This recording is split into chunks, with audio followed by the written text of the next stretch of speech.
आज box office पर लव्यापा हुआ है और बैड एस रवि कुमार भी हुआ है।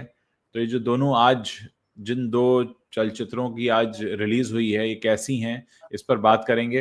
पहले मैंने तय किया था कि मैं बैड एस रवि कुमार नहीं देखूंगा क्योंकि मुझे उसके ट्रेलर ने बिल्कुल भी प्रभावित नहीं किया था।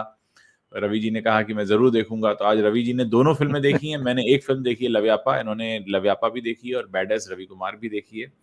तो चलिए चर्चा करते हैं जल्दी से। रवि जी, आप सबसे पहले जी। बताइए कि आज आप दो दो फिल्मों को झेल कर आ रहे हैं, तो कैसा आपका अनुभव रहा। पहले हम बैड एस रवि कुमार पे जी, बात कर लेते हैं। कैसी बिल्कुल। लगी आपको फिल्म? हाँ, उस पे बिल्कुल बात करते हैं। मैंने वो फ़िल्म देखी और जैसा मैंने कहा कि मुझे ट्रेलर इसका बहुत पसंद आया था और हाँ मज़ा आया था इसके ट्रेलर में। हाँ हाँ तो हाँ। मैंने कहा कि इस फ़िल्म को ज़रूर देखना चाहिए, लेकिन मैं जितनी उम्मीद के साथ मैं गया था, इस फ़िल्म ने हाँ। उतना डिसअपॉइंट किया मुझे। ओहो ओहो ओहो। बहुत ज़्यादा, मतलब कि मुझे लगा कि यार ये क्यों मैं ये फ़िल्म देखने आ गया। हाँ मतलब कई बार होता है ना, मतलब ऐसा अक्सर होता है कि हाँ हाँ ट्रेलर अच्छा बना है तो फ़िल्म अच्छी नहीं हाँ बनी, अक्सर होता है।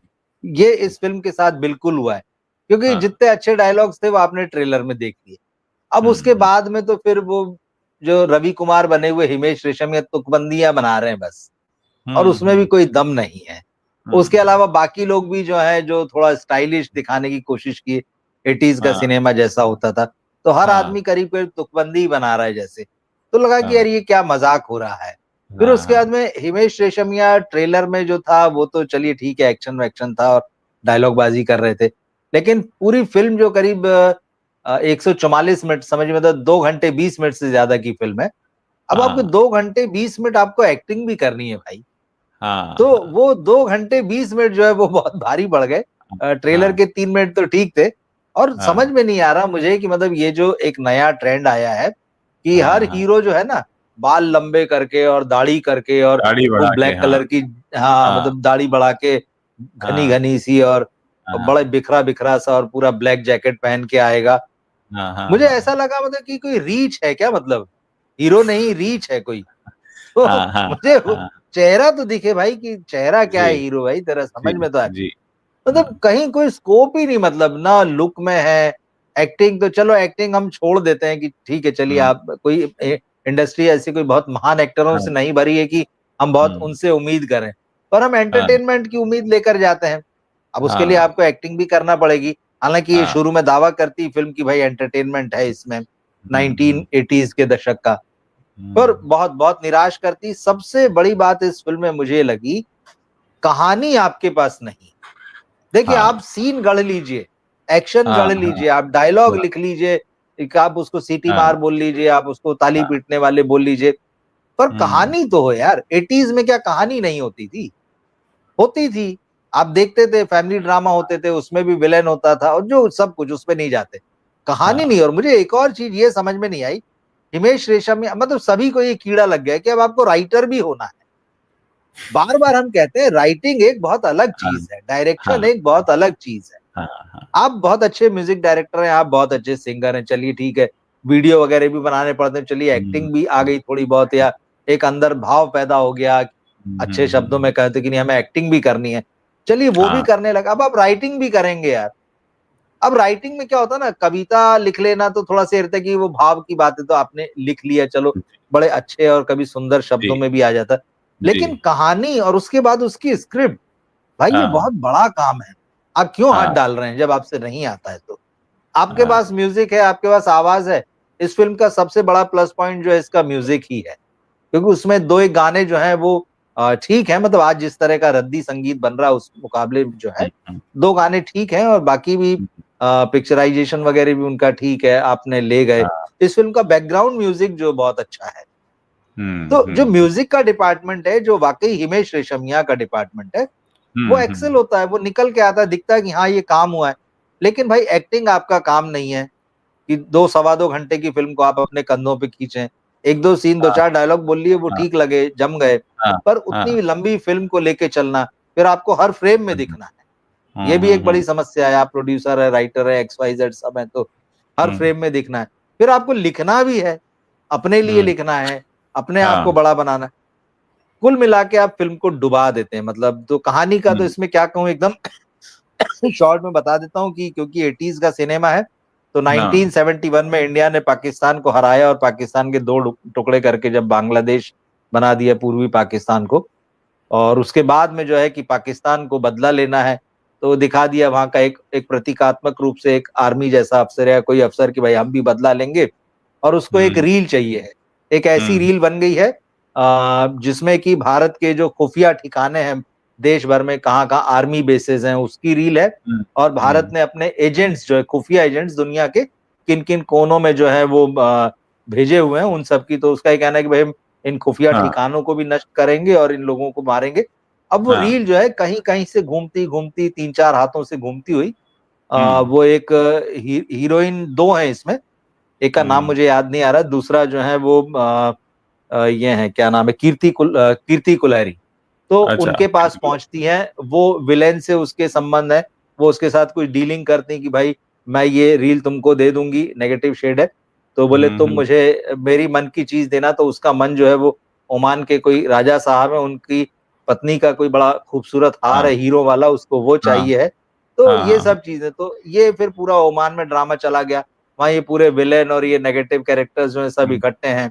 इधर ये हम्म हीरो पहुंच गया है कि इन सबको ठिकाने लगा दूंगा। मतलब टोटल कचरा, न किसी का कैरेक्टर बन पाया है, न कोई हम्म कहानी में कई ऐसे बेसिर पैर के सिरे हैं कि जिनको आप खुद बैठे-बैठे जोड़ते रहिए। उन्होंने जो समझा ही नहीं बताने का कि मुझे जोड़ने का काम ही नहीं, हमने तो जो समझ में आया बता दिया। तो आप जो कोई बता दम रहे हैं नहीं है उसे कुछ सुन भी के इसमें। ऐसा लग रहा है मुझे कि हिमेश रेशमिया सलमान खान के साथ कुछ ज्यादा बैठते हैं, तो उन्हें उनकी फिल्मों का असर हो गया है कि कुछ भी कहीं का ईंट कहीं का रोड़ा कहीं इधर हाँ, से उधर लगा के कुछ तो जोड़ ही दो। ठीक है, वो सलमान खान बिल्कुल। है, उनकी थोड़ी एक भाईजान वाली फैन फॉलोइंग है, लेकिन अब हिमेश रेशमिया के पास तो वो भी नहीं है, तो इसलिए फिल्म पूरी नहीं तरह है। से गिर गई। बिल्कुल, ट्रेलर के वजह से इसको जो भी बेटर ओपनिंग मिली लव-यापा के मुकाबले, इसकी एडवांस बुकिंग अच्छी थी। 2 गाने हम्म थोड़ा-सा लोगों ने पसंद कर लिए हाँ और वो जो सब हाँ डायलॉग बाज़ी जो है लोगों को अच्छी लगी। तो हाँ ओपनिंग हाँ चलिए बेटर है, हालाँकि बहुत बड़ी ओपनिंग होगी ऐसा मुझे नहीं लगता, मैंने अभी देखे नहीं फिगर्स अगर आए कि नहीं आए तो। हाँ बट कुल मिला के फ़िल्म बहुत बुरी तरह से डिसअपॉइंट करती है, सिर में दर्द हाँ हो गया वो सवा 2 हाँ घंटे की फ़िल्म के खत्म होते-होते। हाँ और ये एहसास होने लगा कि यार क्यों आए मतलब इस फ़िल्म को देखने के लिए। तो वो जो हाँ हाँ ट्रेलर जो आपको लालच देता है, तो उस लालच में आ गए थे, तो हमने देख ली फ़िल्म, पर वो सिर हम्म, दुखाऊ काम है और पैसा डुबाने वाला, पैसा टाइम बर्बाद करने वाला काम है ये कुल मिला के। तो मैं तो बिल्कुल सजेस्ट नहीं करूँगा कि ये फ़िल्म देखी जाए। अब ये बात अलग है कि कई लोग जो हम्म, होते हैं जिनको कई बार आप कहते हैं कि फ्रंट बेंचर्स होते हैं या एक ख़ास किस्म का जो इस तरह का सिनेमा मतलब पसंद कर लेते हैं, या हम्म, हिमेश हम्म, रेशमिया का भी एक जो स्टाइल है, वो जो शेरो-शायरी वाला गानों के साथ में इस तरह की डायलॉग बाज़ी का, हाँ बहुत मुट्ठी भर लोग होंगे जिनको ये सब चीज़ें पसंद आती होंगी, उनको बहुत पसंद आ जाएगी, वो देख लेंगे। बाकी ऐसा मुझे नहीं लगता कि कोई इसको मतलब मल्टीप्लेक्स वगैरह में तो कतई नहीं, सिंगल हम्म स्क्रीन्स में थोड़ा बहुत अगर इसे पसंद किया जाए तो। क्योंकि मैं तो इसे मास एंटरटेनर की तरह देखने गया था। मुझे लगा था कि जब इसका ट्रेलर आया था कि इसमें कुछ मास एंटरटेनर जैसी बात हो सकती है। उस लेवल पे हम्म, तो आप इसको बिल्कुल 0 नंबर देंगे, है ही ओके नहीं कुछ इसमें। ओके सनी लियोनी को भी ले आए, उनको स्पेशल हाँ अपीयरेंस करके 2-3 सब डांस के लिए रखा है और हाँ 2-3 सीन दे दिए हैं। तो भाई अगर हम्म, जो लोग सनी लियोनी के लिए भी देखना चाहते हैं तो उनसे भी कहूँगा कि भाई वो सनी लियोनी कभी लगती नहीं होंगी ग्लैमरस, इस फ़िल्म में तो बिल्कुल ग्लैमरस नहीं लगी हैं। तो आप ग्लैमर भी देखने क्या जाएँगे? तो ऐसी कोई वजह इस फ़िल्म की मैं मुझे नहीं समझ सकता लगती हूँ कि कि आप इस फिल्म देखने को जाएँ इसे। हिमेश ने अपने लिए बनाया है, वो अपने परिवार के साथ बैठकर घर पर देखें, अच्छा लगेगा उनको। जी, बिल्कुल ठीक है। हाँ, सही बात है, बिल्कुल सही है। और तो जब लव-यापा ये कैसी लगी फ़िल्म आपको? हाँ, जब ये फ़िल्म देखी ना, तो फिर हुँ। मुझे लगा कि यार अब इतना मैं वो हो गया हूँ, पक गया हूँ, तो मुझे लगा कि यार लव-यापा तो कुछ कुछ बेहतर ही होगी, क्योंकि एक अच्छी तमिल फ़िल्म का रीमेक है, जेन हुँ, ज़ी को लेकर बनाई, कुछ नया होगा। तो क्योंकि हुँ, मैंने बाद में उसे देखा तो ऐसा मुझे लगता है कि कंपैरेटिवली वो मुझे बेहतर लगी वो फ़िल्म, और मुझे अच्छा। ठीक भी लगा क्योंकि मैं एक हुँ, खराब फ़िल्म हुँ, से निकल कर गया था निकल कर गए थे उसे आप। देखने। तो फिर हुँ, आपको लगता है जितना खराब इंप्रेशन लेके आए तो उसके बाद अगर कुछ भी मिल जाए हुँ, तो उससे बेहतर ही लगता है। तो जी, लव जी। यापा, लेकिन फिर भी मैं कहूँगा कि वो बेहतर फ़िल्म है और ठीक है, हुँ, कुछ बात करती है, ये बात सही है। हाँ, थोड़ी कुछ बात करती है कि जो मोबाइल हमारी ज़िंदगी में आ गया है, इसने सबसे बड़ी बात ये की है कि घरों के अंदर ही दीवारें खड़ी कर दी है, घरों के अंदर जो ट्रांसपेरेंसी है उसको खत्म कर दिया है। जी। रिश्तों के भीतर जो ट्रांसपेरेंसी उसको खत्म कर दिया है। सब के बीच में ये वॉल खड़ी हो गई मोबाइल नाम की, और सब हाँ। उसको अपने सीने से लगा के रखना चाहते हैं।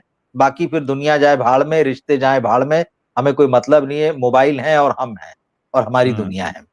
तो हाँ। इसके वो बात तो करती है कि देखो इसके कितनी मतलब कहानी आप छोड़ दीजिए, कहानी पे आता हूं मैं। लेकिन ये जो मैसेज है कि फिल्म देती है, ये हाँ। इंटरेस्टिंग है और वो मैसेज लेने जैसा है। ये भी एक हम्म। बात है, इस बात को आपको समझना पड़ेगा कि मोबाइल ही आपकी दुनिया नहीं है, या मोबाइल ही ये दुनिया नहीं है, या मोबाइल में ही सारी दुनिया नहीं है। तो ये सिर्फ हम्म। न केवल जो नई जनरेशन है जिसको जैन जी करके बोल रहे हैं कि ये उसके लिए बनाई उसकी कहानी, दरअसल ये सब पे लागू हो जाती है, जितने हाँ, लोग आज की डेट में मोबाइल फोन का इस्तेमाल कर मोबाइल रहे यूज हैं। करते हैं। हाँ। हाँ, और कहानी मुझे ठीक लगी। एक बात मुझे इस फ़िल्म में अच्छी लगी, जिसको मैं आमिर खान को क्रेडिट दूँगा उसमें, एक ईमानदारी उनकी इसमें झलकती है कि उन्होंने बाकायदा प्रॉपर क्रेडिट दिया है ओरिजिनल फ़िल्म को इसमें, ओरिजिनल फ़िल्म के राइटर्स को क्रेडिट दिया है। उन्होंने वहाँ पर्दे पर शुरुआत में बहुत अच्छे से बड़े-बड़े अक्षरों में विज़िबल और टाइम तक रुकता है वहाँ पे कि ये फलाँ फ़िल्म का रीमेक है, ये इसके हम्म। डायरेक्टर हैं, राइटर हैं, मतलब ये ईमानदारी बहुत ज़रूरी है। हाँ। शाहिद कपूर ने अगर ये ईमानदारी अपनी फ़िल्म में दिखाई होती, जो पिछले हफ्ते हम्म। उनकी फ़िल्म फ्लॉप हो गई है, तो ये इतना बुरा हाल नहीं होता। तो ऐसी ईमानदारी दिखाना अगर आप रीमेक बना रहे हैं, आप एडॉप्ट कर रहे हैं, तो हाँ। आप उसको दिल खोल के स्वीकार कीजिए और जिन्होंने ओरिजिनल काम किया उनको क्रेडिट दीजिए भाई, कि हम्म। हम उनके वजह से हम अपनी फ़िल्म बना पा रहे हैं। तो ये एक बात मुझे बहुत अच्छी लगी और ये होना चाहिए। इतनी ईमानदारी आपको बरतना चाहिए। कहानी अच्छी, इस फ़िल्म का ट्रीटमेंट मुझे अच्छा लगा।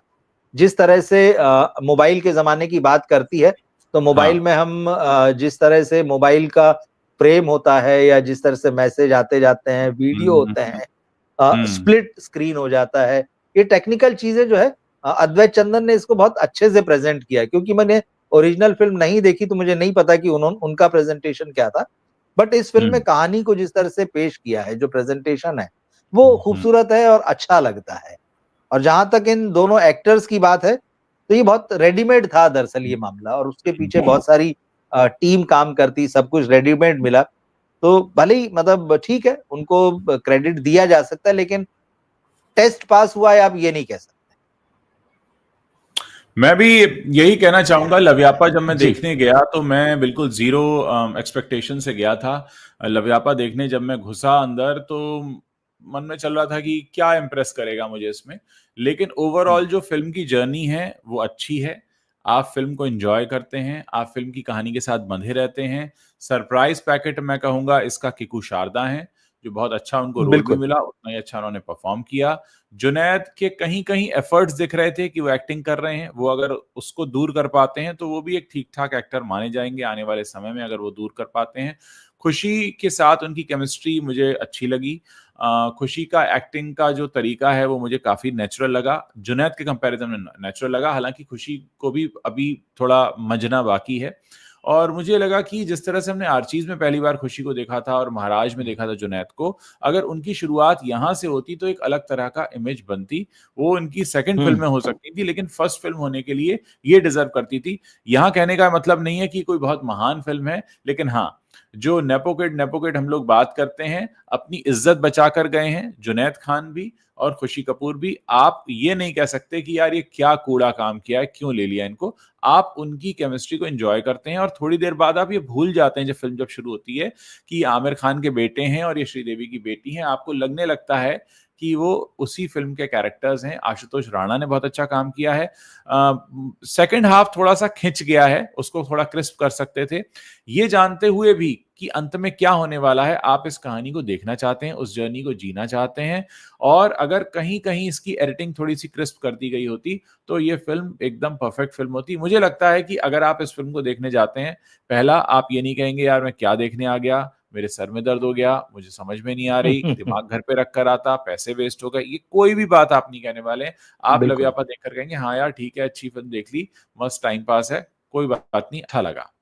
या अगर आपने बिल्कुल। नहीं भी देखी है तो अगर आप इसको जब भी ओटीटी पर देखेंगे तो आपको मजा आएगा। तो कुल मिलाकर व्यापा ने सरप्राइज किया है, क्योंकि मैं अगर आपको अपनी बात बताऊं, मुझे कोई खास उम्मीद नहीं थी। मेरे पास दो ही ऑप्शन थे, या तो मैं हिमेश रेशमिया को देखूं और या मैं इसको देखूं। तो हिमेश रेशमिया की शक्ल मैं नहीं देख पाता हूं मतलब मैं बड़ा ही ईमानदारी से बोलता हूँ, मुझे हिमेश रेशमिया की बिल्कुल। शक्ल नहीं अच्छी लगती है। मतलब उनमें वो प्लेजेंट वो नहीं है। जैसे एक होता है ना किसी को देख के आपको बड़ा प्लेजेंट सा लगे, तो उनको देख के कुछ अजीब सा फील आता है। तो मैंने कहा नहीं, मैं इनको तो नहीं देख पाऊंगा। तो फिर मेरे पास दूसरा ऑप्शन लव्यापा का था। मैंने कहा ये बेटर है, क्योंकि जुनैद और खुशी दोनों से ही मेरी कोई एक्सपेक्टेशन नहीं थी। ना तो मैं उन्हें अच्छा समझ रहा था, ना उन्हें खराब समझ रहा था।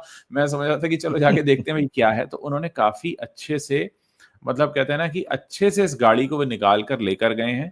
और आने वाले समय में अगर इसी तरह के रोल वो शुरुआत में करते हैं तो खुद को मांझ सकते हैं, क्योंकि बहुत ज्यादा एक्सपेरिमेंट दोनों नहीं कर पाएंगे, क्योंकि दोनों ही बहुत अच्छे एक्टर नहीं हैं। लेकिन हाँ, सीख अच्छा रहे हैं, ले जाएंगे निकाल कर। शायद इन्हें थोड़ा सा समय लगेगा। तो ये मेरा ऑब्जर्वेशन है।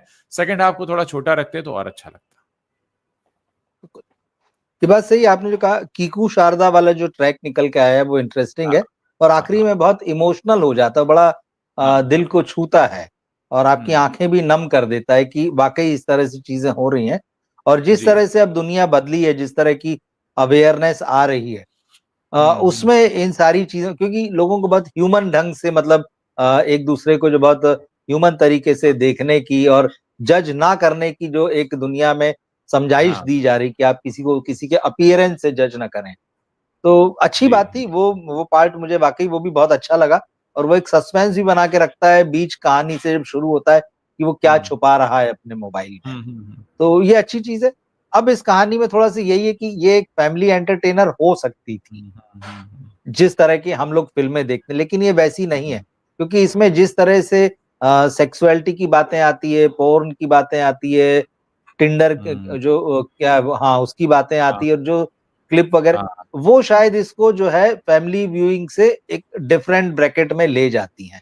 अगर कुछ हाँ। लोग उसमें कंफर्टेबल हैं इन चीजों में, तो वो हम्म। देख सकते हैं, या जिनके बच्चे जो हैं, आप समझ लीजिए 18+ हैं, जो इस हाँ दुनिया में रह रहे हैं, जो बच्चों से इंटरेक्ट कर रहे हैं, लेकिन सब लोग उसको उस जोन में वैसे नहीं देख हाँ, सकते हैं। फैमिली वॉच तो नहीं है, तो फैमिली वॉच तो नहीं है। फैमिली वॉच आप उस तरह से नहीं बोलेंगे, जबकि हम्म, दोनों ही कैरेक्टर्स जो हैं उनकी फैमिलीज दिखाई गई हैं, हालांकि अधूरी अधूरी है, क्योंकि हीरोइन की माँ नहीं है, हीरो के पिता नहीं है, तो ये हम्म, एक थोड़ा सा दिखाया गया है कि किस तरह से सिंगल पेरेंट्स उनको बड़ा कर रहे हैं, वो चीजें हैं। पर फिर भी ठीक है, फैमिली तो बताई है कम से कम, और फ्रेंड सर्किल वगैरह भी है। तो उस हिसाब से तो देखने से लगता है कि ठीक है, ये बहुत ही सोशल ड्रामा है, फैमिली है, लेकिन कुछ एलिमेंट्स उसमें ऐसे आ जाते हैं जिसकी वजह से आप उसको फैमिली के साथ नहीं देख सकते हैं बैठ के। कई लोगों की बात कर रहा हूँ, मतलब सबकी बात नहीं कर रहा हूँ। और अगर देख सकते हैं और डिस्कस कर सकते हैं तो बहुत अच्छी बात। मुझे एक और बात लगी कि जानवी की जो डेब्यू फिल्म थी, करण जौहर ने बनाई हम्म। थी ईशान खट्टर जी के जी। साथ, उसमें जानवी के पिता का रोल आशुतोष राणा ने किया था। और यहाँ जानवी हाँ। की छोटी बहन खुशी कपूर फिल्म में डेब्यू करती हैं, मतलब बड़े पर्दे पर डेब्यू वो करती हैं। हाँ। तो पिता बिल्कुल। वही आशुतोष राणा बने हैं। तो हाँ, ये चीज मुझे लग रहा था, फिल्म देख रहा था, मैंने कहा अच्छा भाई ये कनेक्शन है कुछ, अब ये है कनेक्शन या है। हो गया है पता नहीं। फिल्म का म्यूजिक भी ठीक है, मतलब ऐसा खराब म्यूजिक नहीं। फिल्म का एक रैप है, वो वर्ड्स मुझे याद नहीं है, वो सुनने में बड़ा हम्म, अच्छा लगता है, उसके वर्ड्स बहुत अच्छे हैं, और गाने ठीक है, मतलब म्यूजिक ऐसा बहुत।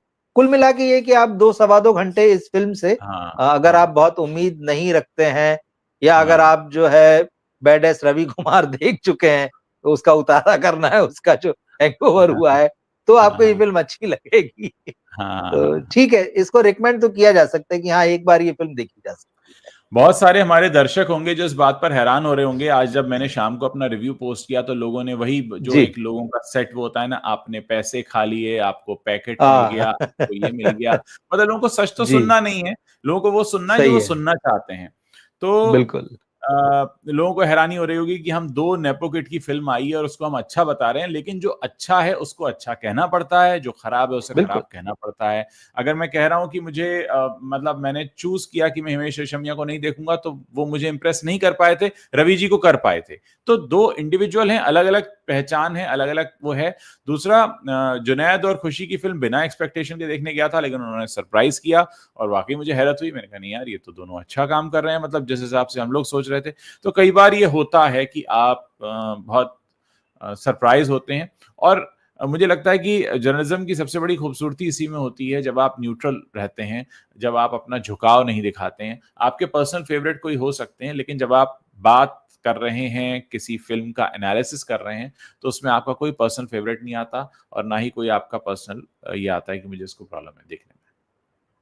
भाई अद्वैत चंदन ने जब लाल सिंह चड्ढा बनाई, वो इतनी खराब फिल्म बनाई, हमने उसको बहुत क्रिटिसाइज किया। और बिल्कुल, इस फिल्म बिल्कुल। जैसा उनका वो रिकॉर्ड देख के इस फिल्म से बिल्कुल बहुत उम्मीद नहीं थी कि इसमें कुछ हाँ, वो कर जाएंगे, लेकिन मैं कह रहा हूँ इस फिल्म का क्राफ्ट बहुत अच्छा है, हाँ, इंटरेस्टिंग हाँ। है, वो बहुत एंगेज करता है। हुँ, सेकेंड हाफ में उतना नहीं, लेकिन फर्स्ट हाफ हाँ। में फिल्म आपको पकड़ लेती है, और यही खास बात है कि उसने आपको हुँ, बांध लिया इंटरवल तक, जो आप बंधे हो, फिर तो चलो सेकेंड हाफ में चीजों को कंक्लूड होना है।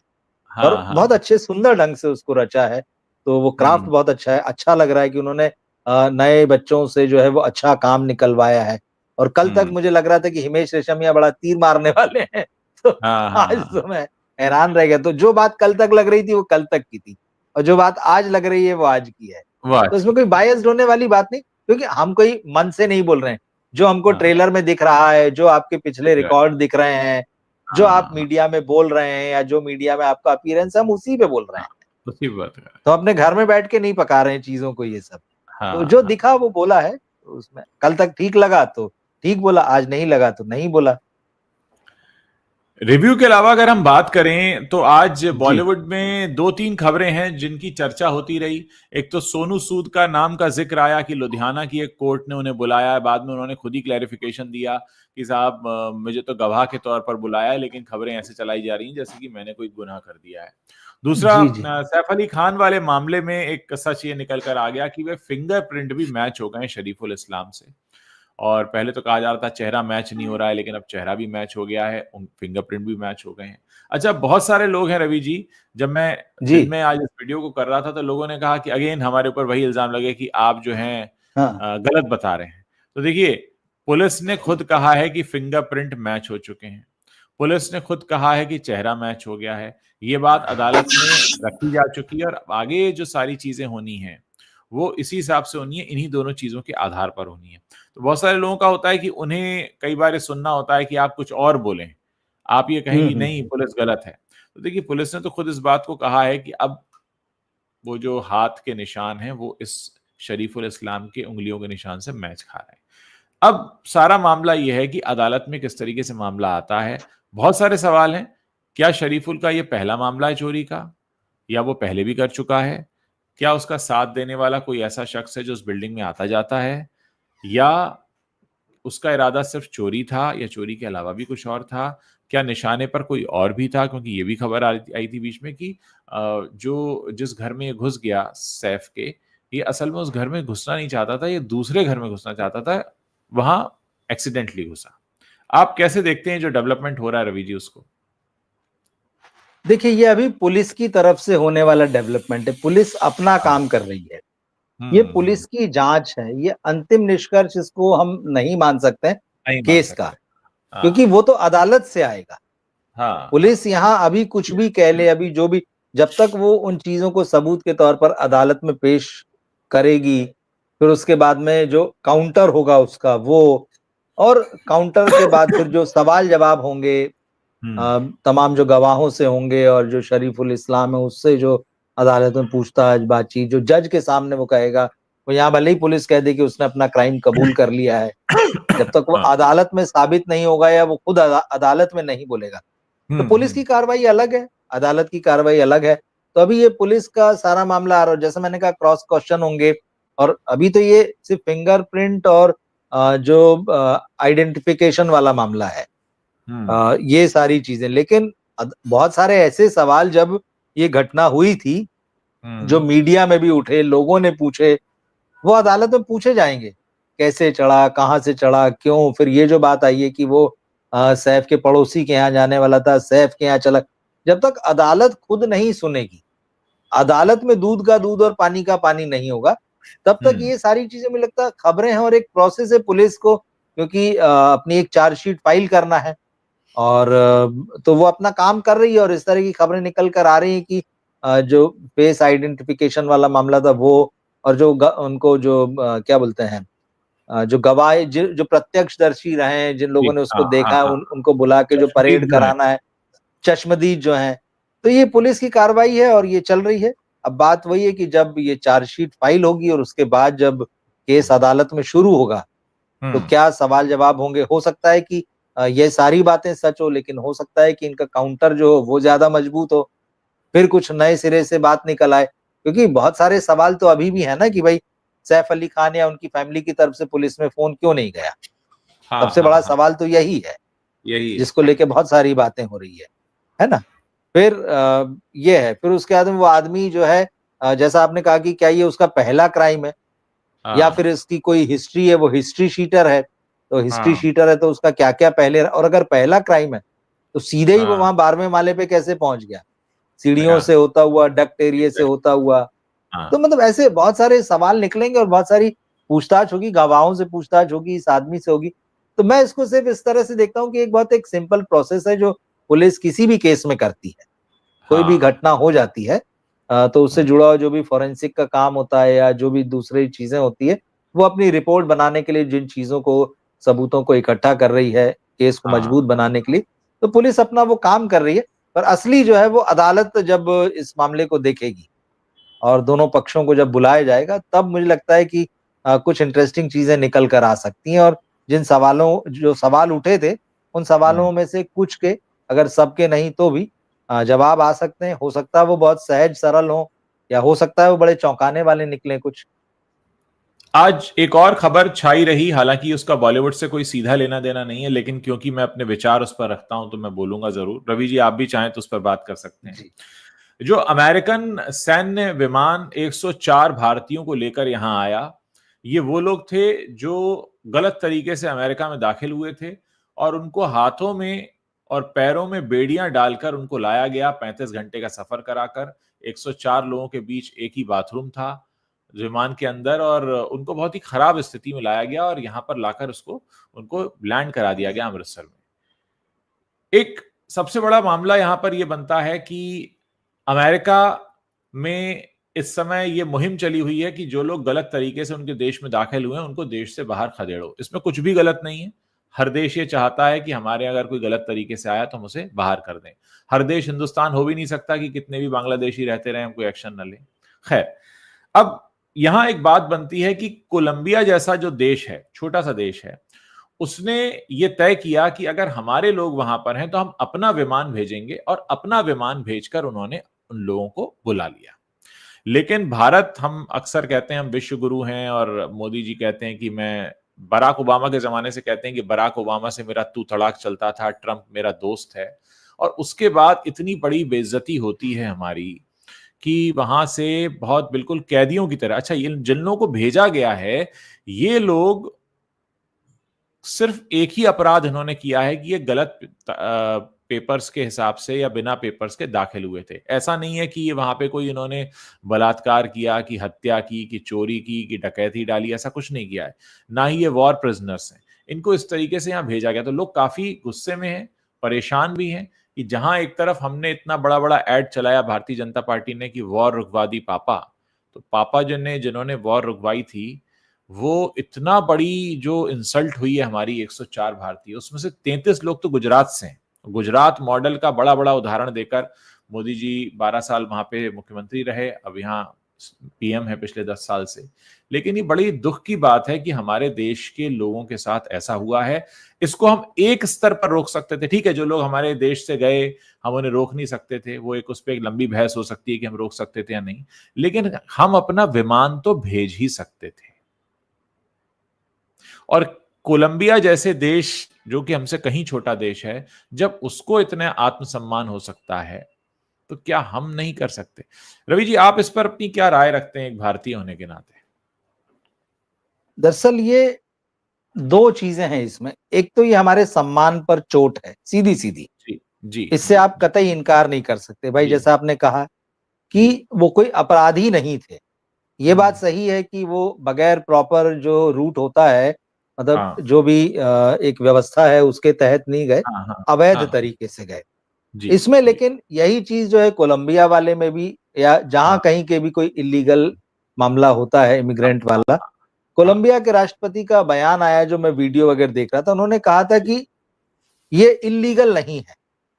हम्म। ये उनका एक बयान, क्योंकि उन्होंने खुद रिसीव किया अपने यहाँ के लोगों को। उन्होंने कहा कि हाँ अगर आप गए हैं, मतलब तो वो इलीगल नहीं है। ठीक है, आपका तरीका गलत था, वो सारी चीजें, और पूरी दुनिया में ये चलता है, दुनिया ऐसी चली, लोग इधर गए, इधर से उधर आए, हाँ, वो हाँ, देश की सीमाएं बनी और बदलती हाँ, रही, वो सब अलग मामले।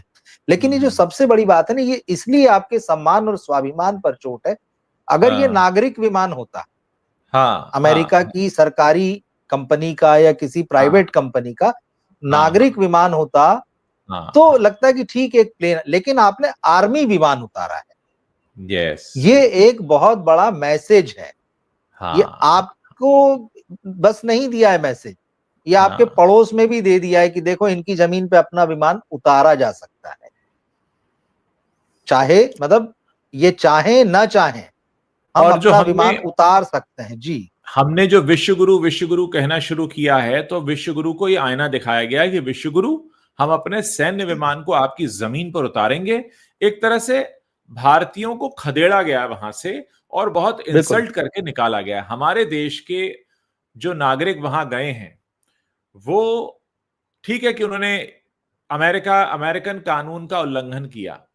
वहां से यह भी हो सकता था कि आपके इतने लोग यहां पर हैं, आप अपने इतने विमान भेजिए और उनको ले जाइए। अच्छा, एक और चीज है यहां पर, 1 करोड़ लोग, ऐसा कहा जाता है कि अमेरिका में गैर कानूनी रूप से, अमेरिका के कानून के हिसाब से गैर कानूनी रूप से रह रहे हैं 1 करोड़, और उन 1 करोड़ में 7 से 7.25 लाख लोग हिंदुस्तान के। और यह भी कहा गया है कि इस समय जो लोग वहां पर मतलब वैलिड वीजा से रह रहे हैं, उनके मन में भी खौफ है। वो लोग भी अब जब घरों से निकल रहे हैं तो अपनी जेब से पूरा कागज लेकर निकल रहे हैं कि कहीं हमको भी ना पकड़ लिया जाए। दूसरी बात, कल आपके प्लेटफॉर्म पे वो जिक्र हो ही रहा था रवि जी, आज फिर उसकी चर्चा निकल ही आई कि वो जो खबरें आती हैं कि भारतीय छात्र को मार दिया, उसको लेकर मैंने बताया था आपके प्लेटफॉर्म पर कि भारतीय छात्र को मार दिया, ऐसी खबर इसलिए आती है क्योंकि भारत से जो छात्र जाते हैं वो अपने वीजा रूल्स का उल्लंघन कर कर वहां बहुत कम दरों में काम कर रहे होते हैं, और लोकल लेबर जो होती है वो उन पर अटैक करती है कि आप भी अपने देश से आ गए और सस्ते में काम कर रहे हो, हमारे पेट पे लात मार रहे हो। F1 वीजा जो है वो ये कहता है कि आप अगर स्टूडेंट हैं, भारत से गए हैं, तो आप 20 घंटे अपने कैंपस में काम कर सकते हो, हफ्ते में 20 घंटे, महीने के 80 घंटे। लेकिन आप 20 घंटे क्या 2 मिनट भी आप कैंपस के बाहर काम नहीं कर सकते, और ये लोग कैंपस के बाहर काम करने जाते हैं और वहीं पे सारी चीजें शुरू होती हैं। तो बहुत हद तक अमेरिका के जो लोकल लोग हैं, उन्हें लगता है कि जो भारतीय छात्र आए हैं उनका लोकल मार्केट खराब कर रहे हैं, और इस वजह से उन पर अटैक भी होते हैं। आज स्थिति यह है कि जो कैंपस के बाहर स्टूडेंट घूमने भी जा रहा है, उसके मन में खौफ है, जबकि वो वैलिड वीजा पर है। ये तो वो लोग हुए जो वैलिड वीजा पे नहीं थे, इनको तो बाहर खदेड़ा गया, लेकिन जो वैलिड वीजा पर हैं वो भी बड़े परेशान हैं। और आज वो लोग जो कहते हैं कि मोदी जब अमेरिका जाते हैं तो सब तिरंगा लेके खड़े हो जाते हैं, आज वो लोगों को सही जवाब मिल गया है कि स्थिति क्या है। तो दोस्तों, ये एक होता है नकली मूछें ऊपर करना और एक होता है असलियत। तो ये तो असलियत है जो हमारे देश ने देखी है, और जानबूझकर इस तरह के वीडियोस सोशल मीडिया पर डलवाए गए, चाहे हाथ में बेड़ी डालकर उनको जब ले जाया जा रहा था विमान के अंदर, फिर जब उन्हें उतारा गया और उनको 1 सेंटीमीटर भी हिलने की इजाजत नहीं थी, पांव बंधे थे, हाथ बंधे थे। बाथरूम एक था, अगर बाथरूम तक भी जाना है तो घिसट घिसट कर जा रहे थे। एक आदमी वहां पर बाथरूम का दरवाजा खोलता और उनको अंदर धक्का दे देता। तो ये हुआ है भारतीयों के साथ। अब इसके साथ अगर हमें कोई विश्व गुरु का गाना सुनाएगा तो आप सोचिए कि हम पर क्या बीतेगी। अब क्या विश्व गुरु शब्द हमें ऐसा नहीं लगता कि कोई हमको सुना रहा है? तो मजाक जैसा लगता है। देखिए, जी, और जी। जिस विज्ञापन में वॉर रुकवा दी गई थी, वो वॉर तो अभी तक चल रही है। सच्चाई तो यही है। वो तो विदेश मतलब मंत्रालय ने ही खंडन कर दिया था कि ऐसा कुछ हुआ ही नहीं था। मतलब नहीं, पर वॉर तो उसके बाद में रुकवाई गई ना। मतलब जो विज्ञापन आया, खंडन पहले आ गया, तो उसके बावजूद वो विज्ञापन है, वो अभी भी विज्ञापन कोई भी देख सकता है, और दुनिया देख रही है कि वो वॉर अभी चल रहा है। तो इस तरह की जो चीजें हैं, ये आपको मतलब हंसी का पात्र बनाती है। हमारे सम्मान और स्वाभिमान पर एक भारतीय होने के नाते ये बड़ी गहरी चोट करती है। और जैसा मैं कह रहा हूं कि दुनिया में भी मैसेज देती। क्या दुनिया ने इस खबर को नहीं देखा? दुनिया ने इस खबर को, उस वीडियो को नहीं देखा कि कोलंबिया, मैक्सिको जो है अमेरिका के विमान को नहीं उतरने देते हैं, लौटा देते हैं। हाँ, लेकिन भारत उस विमान को अपनी जमीन पर उतरने देता है, चुपचाप स्वीकार कर लेता है, एक शब्द भी नहीं कहा जाता है। यही हाँ, नहीं, सिर्फ इतना ही कह दिया जाता है कि आपने इस तरह से नहीं भेजना चाहिए था, हथकड़ी हाँ, लगाकर, और ये गलत तरीका है। ऐसा हाँ, कोई शब्द नहीं हमारे यहां से गया, बल्कि ये हाँ, कहा गया है कि भाई अमेरिका ने जो अपने उनके नियम कायदे हैं, जो रूल्स है, उस हाँ, हिसाब से काम किया है। हम्म, तो हम्म, इसको हम क्या माने? हम इसको क्या ये मान लें कि हम मतलब समर्पण कर चुके हैं एक तरीके से, या हमारा आत्मविश्वास जो है वो डोल गया है? क्या देखिए हम ये भी कहा वाकई गया, सामने सीना चौड़ा करके खड़े रहने की स्थिति में हैं? देखिए आप याद कीजिए जब 9/11 हुआ था और ओसामा बिन लादेन का इसमें हाथ है, अमेरिका को ये पता लग गया था, तो बिल्कुल। उसका क्या हश्र किया था कि आज ओसामा बिन लादेन की हड्डियां तक लोगों ने नहीं पता कहां है। उसको सही है। उठाकर ऐसी जगह फेंका कि आज उसका नामो निशान मिटा दिया। ये अमेरिका ने पूरी दुनिया को बताया था कि अगर आप हमारे नागरिकों को छुएंगे ना, तो हम आपका ये हश्र हाँ, करेंगे। और आज अमेरिका ने हमारे नागरिकों के साथ जो किया है, वो उसने बताया है कि वो भारत की या भारतीयों की कितनी इज्जत करता है। यानी अमेरिका ने सीधे तौर पर कह दिया है कि भारत से संबंध हमारे लिए मायने नहीं रखते, हम इस तरीके से खदेड़ेंगे। और ये एक और बात ध्यान रखने वाली है कि ट्रंप को बने हुए अभी हाँ, बमुश्किल तमाम 15 दिन हुए हैं, यानी पहला बिल्कुल। हाथ उन्होंने भारतीयों पर साफ किया है। भारत। ये समझ, ऐसा नहीं 2 महीने हो गए, 3 महीने हो गए। वहां पर ये आदेश दिए गए हैं अधिकारियों को कि रोजाना 1200 आदमी आप पकड़ेंगे। 1200 लोगों को रोज पकड़ने के आदेश हैं, जिनमें शुरुआती दिनों में वो 800 लोगों को रोज पकड़ पाए। और उनको कहा गया है कि भारतीयों पर कड़ी नजर रखो, भारत पहले निशाने पर है। तो ये जो हमारे महामहिम जी कहते हैं कि मेरा तो बराक ओबामा से तू तड़ाक चलता था, पता नहीं अंग्रेजी में कौन सा तू तड़ाक होता है, वो वही बेहतर जानते होंगे। और ट्रंप से उनकी कैसी दोस्ती, और हमारे यहाँ के गोदी मीडिया के जो बहुत सारे न्यूज एंकर्स हैं, मैं देख रहा था सुधीर चौधरी का एक फोटो, बड़ी पावर सेल्फी उन्होंने लगाई हुई है। वो पावर सेल्फी में मोदी खड़े हैं, ट्रंप खड़े हैं और सुधीर चौधरी खड़े हैं। आप ये देखिए कि हमारे गाल पर कितना बड़ा तमाचा है, 104 लोगों को भेज दिया है। इसमें से 33 लोग तो गुजराती हैं, और उसमें से एक महिला ऐसी हैं जो 1 करोड़ रुपए से ज्यादा खर्च करके अवैध रूप से गई थी। यानी ऐसा क्या है भारत की मिट्टी में जो लोग करोड़ों रुपया खर्च करके गलत तरीके से दूसरे देश में जा रहे हैं? हमें अपने अंदर चेक करने की जरूरत है। इतने सारे लोगों के दिमाग नहीं फिर गए होंगे। नहीं, ये तो वाकई सोचने की जरूरत है कि हमारे यहाँ का आदमी क्यों छोड़कर जाना चाहता है। यस। आपने कौन सा मॉडल बना दिया है कि कोई यहाँ रुकने को राजी नहीं है? वो कौन सी बातें हैं, वो कौन सी चीजें हैं जो लोग जो है इलीगल तरीके से लाखों, कोई 40 लाख, कोई 50 लाख, कोई 60 लाख रुपए खर्च कर रहा है इलीगल तरीके से जाने के लिए। एक व्यक्ति की तो खबर पड़ रहा था कि शायद 60-65 लाख दे के वो पहुंचा और 11 दिन बाद उसकी वापसी हो गई है, हाँ, पकड़ हाँ, लिया हाँ। गया है। मतलब सबसे बड़ी बात तो यही, और उसके बाद भी यह है कि इलीगल तरीके से जब ये जा रहे हैं, तो यहाँ भी एजेंट है ना, यहाँ भी तो वो लोग हैं जो इस क्राइम में पार्टनर हैं। कोई बिल्कुल। आदमी अगर यहाँ से इलीगल तरीके से जा रहा है, तो ऐसा नहीं कि उसको सपना आया कि सपने में कोई रूट दिख गया और उसने मुंह उठाया और चल दिया। चल दिया। उसको यहाँ से पूरी प्लानिंग के साथ एजेंट को पैसा दे के वो जा रहा। तो भैया वो कौन सा नेटवर्क है, और सालों साल से चल रहा है। कल तो जो है संसद में विदेश मंत्री बता रहे थे कि भाई 2009 से अमेरिका जो है आपके लोगों को भेज रहा है। 2009 से हर साल वो, मतलब उन्होंने जो भी फिगर दिए मुझे एग्जैक्ट याद नहीं है, लेकिन सैकड़ों से लेके हजारों में वो हर साल भेज रहा है। मतलब ये काम चल रहा है, आप उसको रोक नहीं पा रहे हैं। और अब इस तरह की स्थिति आ गई कि आपकी पूरी दुनिया के आगे बेइज्जती हो रही है। ये तो हुई बात उन लोगों की जो गैर जरूरी तरीके से, गैर कानूनी तरीके से बाहर गए और उनको वहां से खदेड़ा जा रहा है। ये तो विश्व भर के सामने भारत की बेइज्जती हुई है। हमारा खून भी खौला है, हमें दुख भी हुआ है, हमारा शर्म से सिर भी नीचा हुआ है।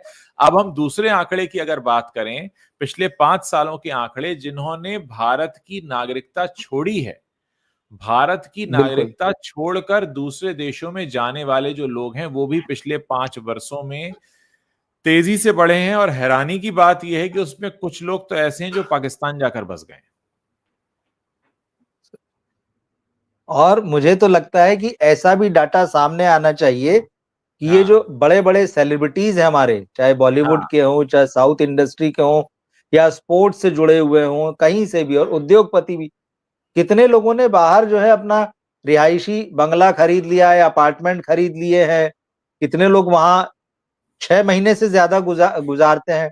अभी अनुष्का और विराट की खबरें लगातार थी कि वो लंदन में देखिए, बसने अनुष्का जा रहे विराट हैं। तो ऑफिशियली भारत छोड़ चुके हैं असल में, नहीं नहीं, वो तो मतलब कह भी चुके हाँ, हैं। मतलब हाँ, कह भी चुके। तो ऐसा कह भी। क्यों हो रहा है भाई कि मतलब जो बड़े बड़े लोग हैं वो यहाँ से कमाते हैं, यहाँ सब कुछ है उनका, लेकिन वो एकदम पूरी तैयारी में है कि जब मौका पड़े तो हम तुरंत निकल लेंगे।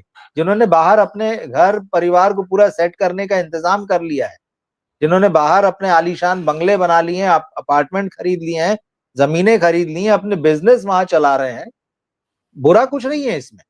लेकिन ये सारी चीजें भी सामने आना चाहिए जिससे पता चले कि ये लोग मौके पे तुरंत निकल सकते हैं। यहां एक और बात समझने वाली है कि जो शख्स विदेश जाता है, चाहे वो सही तरीके से जा रहा हो या गलत तरीके से जा रहा हो, वो हाई नेटवर्थ इंडिविजुअल होता है, आम लोगों से ज्यादा पैसा कमा बिल्कुल रहा होता है, तभी वो, अब जैसे 1 करोड़ खर्च करके जो महिला गई है, या अगर कोई सही तरीके से जा रहा है, तो यानी हम ऐसे लोगों को अपने देश से विस्थापित होते हुए देख रहे हैं जो कि सामर्थ्यवान है। तो सामर्थ्यवान यहां से जा रहे हैं, रीजन कुछ भी हो सकता है। कोई बेहतर जिंदगी की तलाश में जाता है, किसी को करियर बेहतर दिखता है, किसी को सुरक्षा बेहतर दिखती है, कोई भी कारण हो सकता है। लेकिन कहीं ना कहीं वो पुश भी है, वो पुल भी है। यहां से धक्का भी लगता है, बाहर से खिंचाव भी आता है कि यहां ना, ये हमें आत्मचिंतन हमें बैठकर करना चाहिए।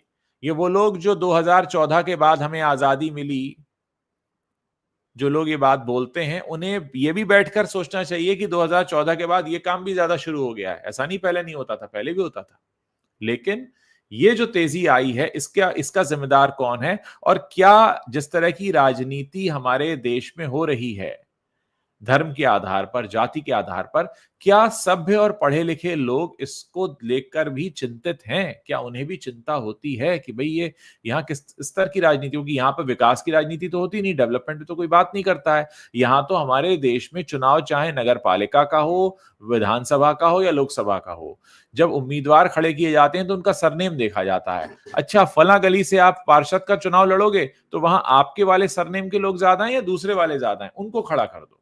ये तो पूरे देश का हाल है, और ये हाल आज से नहीं है, आज से 50 साल पहले भी था, आज से 2 साल पहले भी था, आज भी है, और जब से देश आजाद हुआ तब से।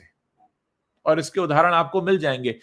कोई भी पॉलिटिकल पार्टी सरनेम के आधार पर ही खड़े करती है उम्मीदवार। तो जब सरनेम के आधार पर उम्मीदवार खड़े होंगे और हमारे कास्ट का कितना और सामने वाले की कास्ट का कितना, इस आधार पर अगर लोग विधानसभा और लोकसभा में पहुंचेंगे, तो हम किस तरीके के विकास की उम्मीद कर सकते हैं उनसे?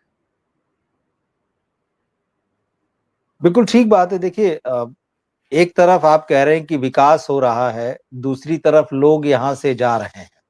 एक तरफ आप कहते हैं कि सिस्टम मजबूत हो रहा है, दूसरी हाँ, तरफ लोग ज्यादा से ज्यादा जा रहे हैं। पहले से ब्रेन ड्रेन की बात होती थी, हाँ। लेकिन अभी तो देखिए ब्रेन ड्रेन तो ठीक है, उसके साथ साथ जो वेल्थ है, जिनके पास वेल्थ है वो सब जा रहे हैं और जाने की तैयारी कर रहे हैं। तो आपका टैलेंट बस नहीं जा रहा है, आपकी वेल्थ भी धीरे धीरे बाहर शिफ्ट हो रही है। सामर्थ्यवान, वही मैं कह रहा हूँ, सामर्थ्यवान जा रहे हैं, वही जिनकी बिल्कुल। सामर्थ्य हर तरह की, चाहे उनके हाँ, पास धन है, दिमाग है या दोनों है। बिल्कुल, दोनों। तो वो नहीं रुकना चाहते, तो ऐसी कौन सी वजह है? भाई हम तो देश प्रेम की बात करते हैं, आप तो नेशन फर्स्ट की बात करते हैं।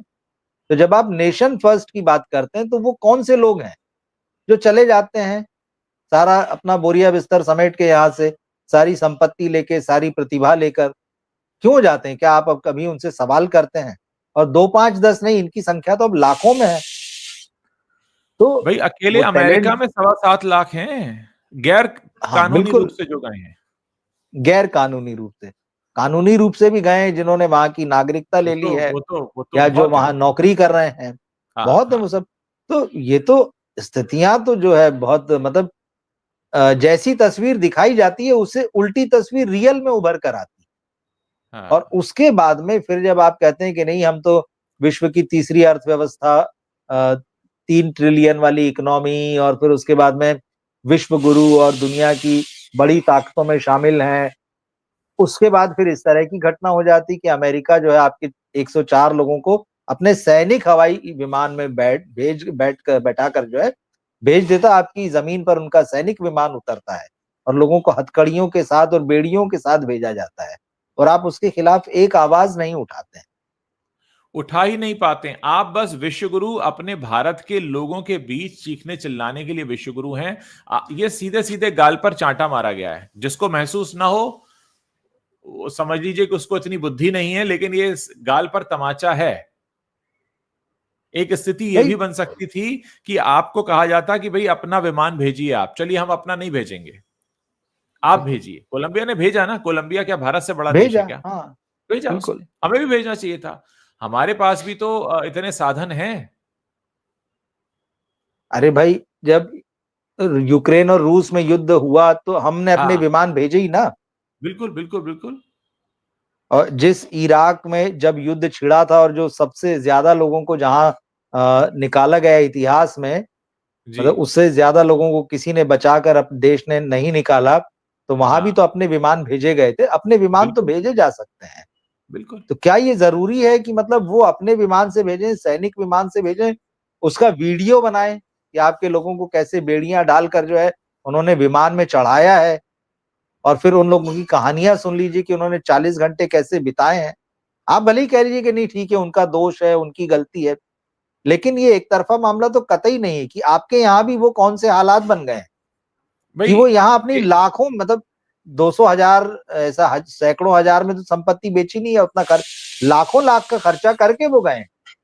भाई आपके घर का बच्चा आपका घर छोड़कर भाग गया तो आप उससे नहीं पूछेंगे बेटा यहाँ भूख तुमको पूरी नहीं हो रही थी, ये कपड़ा नहीं मिल रहा था या क्या नहीं मिल रहा था। आप न तो इसकी जिम्मेदारी लेने को तैयार हैं और आप जो है देश भर की बेइज्जती भी कर रहे हैं। तो ये तो जो रूलिंग पार्टी है, जो रूलिंग गवर्नमेंट है, उसको जिम्मेदार मान लेना चाहिए। ये उनकी नैतिक जिम्मेदारी बनती है कि आप इस देश को सही तरीके से नहीं चला पा रहे हैं, इसलिए आपके देश का जो व्यक्ति है वो देश छोड़कर भाग जाता है, पैसा देकर भाग जाता है। ये तो आपकी नाकामी है और इस पर अंतर्राष्ट्रीय बात नहीं स्तर होती। पर आपकी बहुत बड़ी नाकामी हो गई है। और आप गाना विश्वगुरु का गाते हैं। आप किस मतलब आप किस मुंह से ये सब लेकर, मतलब अब जब आप कहीं जाएंगे तो क्या मुंह लेकर जाएंगे? अभी तो 14 फरवरी को 13 फरवरी को शायद मुलाकात है ट्रंप और मुलाकात मोदी है, की। हाँ तो जी किस जी मुंह जी, से मोदी बिल्कुल। जी वहां पर खड़े होंगे? मतलब ये तो एक अजीब बात हो गई ना कि हमारे देश के लोगों को निकाला गया वहां से और हम वहां पर जा रहे हैं। बातें हमारी ऐसी हैं कि जैसे विश्वगुरु हम पूरा बन ही चुके हैं। नहीं, बहुत बहुत मुझे बहुत इसमें हैरत की बात है। बिल्कुल, आपने ब्रिक्स देशों का एक संगठन बनाया है। जब हम्म, वहां उस, भाई आप तो मानते हैं ना कि उसको बाकी दुनिया से अलग हम एक हाँ बढ़ते हुए जो देश है, दुनिया की एक नई ताकत हो सकते हैं, उनका देश है, हाँ वो हाँ संगठन है। उसी हाँ संगठन में आपकी हैसियत, आपकी स्थिति देख लीजिए। वहां हाँ उसमें तो अब चीन भी है। चीन आपका पड़ोसी है, चीन आपसे कई गुना ज्यादा बड़ी ताकत है, आप खुद इस बिल्कुल। बात को मानते हैं। उसने हम्म क्या मैसेज लिया होगा इस घटना का, ये मैं सोचता हूँ। हम्म हम्म हम्म हम्म भाई जब भाई वो तो अपने आप को अमेरिका के बराबर रखता है, वो उससे कम नहीं आंकता है खुद को। तो हम्म। आप ठीक है, अभी तक भले ही आप कहें कि नहीं हम उसके बराबर में है, टक्कर में है, या जो भी हाँ चीजें हैं कि वो हम पर दबाव नहीं बना सकता है, दादागिरी नहीं कर सकता है, लेकिन जो अपने आप को अमेरिका के बराबर मानता हो, और हम्म उसने जब अमेरिका का आपके साथ बर्ताव देख लिया और आपके रिएक्शन से भी उसको समझ में आ गया कि आप कुछ नहीं बोलते हैं, इससे हम्म उसको कितना नैतिक बल मिलेगा ये सोचिए। हम्म। ये खतरे की घंटी है। बहुत बड़ी बात कही आपने, बिल्कुल। कि जी देखिए जब एक अंतर्राष्ट्रीय स्तर पर घटना होती है तो हमारी हाँ, इमेज, हमारी शक्ति, हमारा जो एक स्तर है, और हम जिस स्तर पर अपने देश के अंदर राजनीति खेल रहे हैं और वैश्विक स्तर पर खेल रहे हैं, आज मतलब आज नाक तो नीची हो चुकी है। हर भारतीय का सर जो है शर्म से नीचे है। नहीं होना चाहिए था ऐसा, बिल्कुल भी नहीं होना चाहिए था, लेकिन आज ये हुआ है। और अभी तो 104 आए हैं। 104 नहीं है वहां पे, 7 लाख की गिनती है। आगे क्या होगा? एक खेप आ गई, क्या अगली भी ऐसी आएगी? या उसको हम रोकेंगे, या हम अपने विमान भेजेंगे? क्या इस पर कोई चर्चा होगी, बात होगी? ये सफाई कोई पूछेगा? अब बहुत सारे हमारे जो भक्त लोग हैं वो कहते हैं कि साहब अब मीडिया नहीं जाता विदेश यात्रा पर प्रधानमंत्री के साथ। अब मीडिया अगर जाए तो ये सवाल वहां खड़े होकर पूछे कि भाई आप आए हैं अमेरिका तो आपकी बात हुई क्या? लेकिन हमारे यहाँ तो मीडिया को ले जाने का चलन बंद कर दिया, और बहुत सारे जो हमारे भक्त लोग हैं वो कहते हैं अरे मीडिया को ले जाने में खर्चा होता है। बात खर्चे की नहीं है, अभी तो देखो क्या खर्चा हुआ है, हम ही खर्च हो गए पूरे। यहां से मीडिया तो जाता नहीं जो वहां जाकर सवाल पूछे कि सर आपने बात की क्या, कोई नहीं पूछता, क्योंकि सर क्या बात करेंगे वो सर जाने। लेकिन हमने जो देखा वो तो हमने देखा, वो हमने क्या देखा, पूरी दुनिया ने देखा। देखिए ऐसा तो नहीं है कि भारत के ही लोग वहां अवैध तरीके से रह रहे होंगे या पहुंचे होंगे। क्या पाकिस्तान के लोग नहीं होंगे? क्या श्रीलंका के लोग नहीं होंगे? क्या बांग्लादेश अफगानिस्तान के लोग नहीं होंगे? ये आपके ही पड़ोस की बात कर रहा हूं। अब देखिए उनके तो हमारे किसी एक को अभी दर्शक तक हैं, इस तरह से ये नहीं भेजा टिपिकल गया है। ये टिपिकल जी जवाब आता है। देखिए जो लोग जी जिम्मेदारी जी नहीं लेना चाहते हैं वो ऐसी लाइन लिखते हैं, सविता शील हैं, that's not right to blame the government at present, these events have been happening long before the BJP government, nothing new, only that it has been addressed now. ये भी नेहरू जी के जमाने में चले गए थे, क्योंकि आजकल तो हमारे देश में एक ये है कि जो गलत हुआ वो नेहरू ने किया और इंदिरा गांधी ने किया। अरे भैया प्रेजेंट गवर्नमेंट पिछले 10 साल से है, और उसके 10 साल पहले जो हुआ था उसकी बात छोड़कर आप कम से कम पिछले 10 साल की तो बात कर लें। मतलब ऐसा सेंटेंस लिखने में तो शर्म आनी चाहिए, शर्म से सर झुक जाना चाहिए लिखने से पहले। प्रेजेंट आप गवर्नमेंट कल देखिए नहीं आई है, परसों नहीं आई है, पिछले 10 साल से है, और उनके सामने ऐसा हो रहा है, अभी भी आप ये लिख रहे हैं। मतलब आप कैसे लिख पा रहे हैं इसको? शर्म महसूस नहीं हो रही क्या? मुझे तो हो रही है, एक भारतीय होने के नाते मुझे शर्म महसूस हो रही है। भाई ये शर्म भी है मामला और गुस्सा भी है। आप देखिए ना, जो ये मेंटेलिटी है ना, ये कल जब ये हाँ मामला लोकसभा में उठा था, जब हाँ। ये सुबह, तो क्या हम्म। जवाब आया था, मैं पढ़ रहा हम्म। था। हम्म। लोकसभा के जो सभापति अध्यक्ष हैं उनकी तरफ से जब विपक्ष ने ये हाँ मामला उठाया, तो ये हाँ जवाब आया कि ये मामला जो है ना विदेश मंत्रालय से जुड़ा है और आप हाँ। सरकार ओहो, से सवाल कर रहे हैं, आप सरकार का विरोध कर रहे हैं। तो वो विदेश विदेश मंत्रालय का मंत्रालय तो क्या मंगल ग्रह सरकार पे का ऑफिस हिस्सा है। नहीं है? विदेश मतलब मंत्रालय मंगल ग्रह पे बैठता है, वो पृथ्वी ग्रह बिल्कुल। पे बैठता ही नहीं है। तो ये अजीब लोग कमाल की हैं बात है, सच मतलब में, कि मतलब सरकार का क्यों विरोध कर रहे हैं, विदेश मंत्रालय का मामला, अरे ये क्या बात। तो ये अंत इस तक तरह के जो जो, शब्द निकला है वो ऐसे ही नहीं निकला है सर, ये प्रमाण देते ये रहते हैं समय समय पर।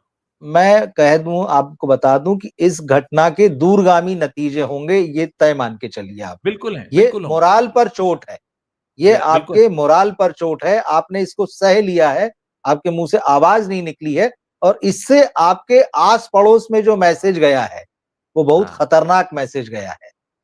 कल बिल्कुल नहीं गया। आएगा उसका जो कहना चाहिए, उसकी जो प्रतिक्रिया कह लीजिए या जो उसका असर कह लीजिए, कल नहीं दिखेगा, लेकिन ये आने वाले समय में दिखेगा, दिख सकता है, गंभीर रूप से दिख सकता है। ये बड़ी घटना है। आम विमान होता, नागरिक विमान होता तो चलिए मान लिया जाता, आपने सैनिक विमान उतारा है, बिल्कुल। आपके सैनिक उसमें थे, आपकी सेना का विमान था, ये बहुत बहुत बड़ी बात है। दूसरे देश उसको लौटा दे रहे हैं जो आपसे कहीं छोटे हैं, आकार के मामले में, सैन्य संख्या के मामले में, अर्थव्यवस्था के मामले में आपसे कहीं छोटे हैं। और उन्होंने अमेरिका को आंखें दिखाई, उन्होंने जवाब दिया, उन्होंने, हम वो नहीं कर सके। ये वाकई, और ये दूरगामी परिणाम वाली घटना है। और एक चीज और है, कल हमने जो डिस्कशन किया था ना, जो मेरे चैनल पे जो इस मामले पे बात की थी, तो जी। मतलब टिप्पणियां तो कई आई हैं, तो जिसमें कुछ हाँ। लोग जो यूएस में रह रहे हैं उनकी भी है। तो हम्म। एक सज्जन है, उन्होंने लिखा उसमें कि बोले यहाँ जो आते हैं इस तरह से, वो सिर्फ मजदूरी करने आते हैं। बोले हम, उन्होंने लिखा कि हम लोग यहाँ पर सिर्फ मजदूर हैं। उन्होंने अपना नाम भी लिखा है, लेकिन देखिए अब वो है कि उन्होंने जो उनका आइडेंटिफिकेशन है, जो उनका चेहरा यूट्यूब चैनल पे लगाया और जो नाम है, तो वो किसी गोरे की तस्वीर लगाई है और अमेरिकी नाम लिखा है। पर उन्होंने वहां जब मैसेज नीचे लिखा तो उन्होंने अपना हाँ रियल नेम लिखा कि मैं इंडियन हूं और मेरा ये नाम है। और उन्होंने हाँ लिखा कि हम लोग यहाँ सिर्फ मजदूरी करने आते हैं, तो यहाँ हम हाँ सिर्फ मजदूरी करते हैं। लेकिन बस ये है कि हमको वहां भारत में बताने में और हमारे माँ बाप को, रिश्तेदारों को बताने में ये गर्व होता है कि हम यहाँ पर रह रहे हैं। बड़ा स्वीकार किया उन्होंने। तो आप हाँ। देखिए कि क्या स्थिति आपकी वहां पे है। तो एक तरीके से कल हमने जो बात की ना कि ये जो आपका जो अमेरिकी ड्रीम है, ये उसका टूटना भी है। हाँ हाँ हाँ समझ में आना चाहिए अब लोगों को कि ये हाँ जो बॉलीवुड में या जो समाचारों के दूसरे माध्यम में जो बड़ी ग्लॉसी ग्लॉसी और पीआर वाली तस्वीरें दिखाई जाती है, हकीकत ये नहीं है। हकीकत वो है जो कल आपको ट्रंप ने दिखा दी। बस आप बस, सोच लीजिए कि आपकी क्या रिस्पेक्ट है वहां पर, बस बस कितना बस, वो आपका दोस्त है। कब वो आपके कंधे पर हाथ रखते रखते वजन से आपको अपने बैठा देगा, आपको पता नहीं चलेगा। पता नहीं चलेगा। गंभीर है, बहुत गंभीर है कल की बात। उम्मीद है अक्ल आएगी, लोग दिमाग से सोचेंगे, जी यूं ही भावनाओं में बिल्कुल नहीं बहेंगे, क्योंकि भावनाओं में बहना बहुत आसान होता है। भावनाओं में बहकर आप कहीं के कहीं पहुंच जाते हैं, लेकिन समझना, चीजों को तार्किक रूप से विश्लेषण करना, और बिना ये सोचे समझे जाने की ये वाले हैं और वो वाले, हम भारत वाले हैं, हम देश की बात बिल्कुल, कर हम रहे हैं। भारत वाले हैं। जब वो ये देश के विमान उतरा, तो ये विमान उतरने से पहले ये नहीं था कि यहाँ भाजपा का राज है कि कांग्रेस का राज है। कुछ कहने वाले तो कह देंगे अरे बिल्कुल आप पार्टी की सरकार है वहां पंजाब में। ऐसे ऐसे भी हैं हमारे, सही ऐसे बात ऐसे है। विद्वान हैं हमारे, कुछ भी बोल सकते हैं। जब ये बोल सकते हैं कि तो बहुत सालों से चल रहा है, ये तो अभी थोड़ी हुआ है, ये तो नेहरू जी के जमाने से चल हाँ, रहा है। एक तो सारी चीजें 2009 से नेहरू जी आंकड़े करके दे गए दिए गए हमारे हैं कि देश। 2000। बिल्कुल बिल्कुल बिल्कुल। हंसी आती है नहीं ऐसे नहीं, लोगों पे, और बड़े बड़े सीरियस पढ़े मैटर लिखे है। लोग और ऐसे काम करते हैं। कल ये आपके सम्मान पर चोट हुई है, आपने अपने बिल्कुल आत्मसम्मान बिल्कुल पर हुई चोट को बर्दाश्त कर लिया है। बिल्कुल बिल्कुल कोई बिल्कुल। रिएक्शन जब आपने नहीं दिया है, और इसका हम्म, दूसरों तक बहुत ऐसा मैसेज गया है जिसने हाँ उनको बड़ी खुशी दी होगी और जिनको बड़ा नैतिक बल दिया होगा। हाँ हाँ।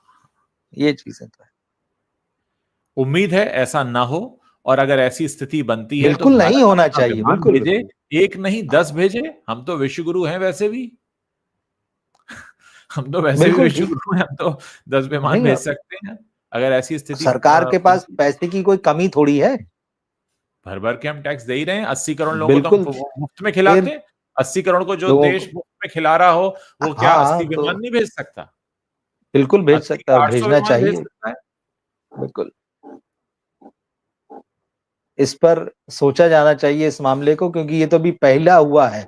अभी तो सिर्फ हाँ। 104 आए हैं। हम्म। तो ये देखते हैं क्या होता है अब इसमें आगे। चलिए सर, बहुत बहुत शुक्रिया। आज हमने जी बॉलीवुड के अलावा भी किसी मुद्दे पर चर्चा की। बहुत सारे लोग हमसे अक्सर रिक्वेस्ट करते हैं आप तो सिर्फ बॉलीवुड पर बात करते हैं, तो आज हमने देश के सबसे बड़े ज्वलंत मुद्दे पर बात की, खुलकर बात की, अपनी विचार रखा। आप लोगों के विचार जाने, ये भी बहुत जरूरी है, क्योंकि जो लोग बॉलीवुड बिल्कुल, देखते हैं वो रोटी भी खाते हैं, चावल भी खाते हैं, वो बाकी चीजें भी बाकी चीजें भी देखते हैं, देखते हैं। अखबार के सारे कॉलम सही पढ़ते है, हैं, हर तरह की चीजों बिल्कुल। के बारे में उनको जानकारी होती है। ऐसा तो नहीं कि सुबह उठते ही बॉलीवुड की फिल्म देखने चले जाते हैं और वापस आकर फिर बॉलीवुड को खा के पी के सो जाते हैं। हम हम सब भी लोग भी बहुत, ऐसा नहीं करते। हम भी ऐसा नहीं करते, हम भी बहुत कुछ करते हैं। मतलब ये तो बॉलीवुड तो एक एक छोटा हिस्सा सा है हिस्सा है, बहुत ही उसका। छोटा सा हिस्सा है बिल्कुल जो हमारे सही बात दिनचर्या है। का है। बाकी हम बहुत कुछ पढ़ते भी हैं, बिल्कुल देखते भी हैं, और देश की बहुत सारी विचार समस्याओं पर अपने विचार रखते हैं, जैसे कि किसी बिल्कुल भी भारतवासी को रखना चाहिए। बहुत जरूरी होता है। ठीक बात है। शुक्रिया रवि जी, आपने बहुत खुलकर अपने विचार रखे और आपके साथ मैंने भी शुक्रिया अपनी उज्जवल जी। बातें रखी। उम्मीद है सही कानों तक सही बातें जरूर पहुंचेंगी और सबको सद्बुद्धि जरूर आएगी, समय पर आएगी। शुक्रिया, धन्यवाद। शुक्रिया, मिलते हैं, धन्यवाद।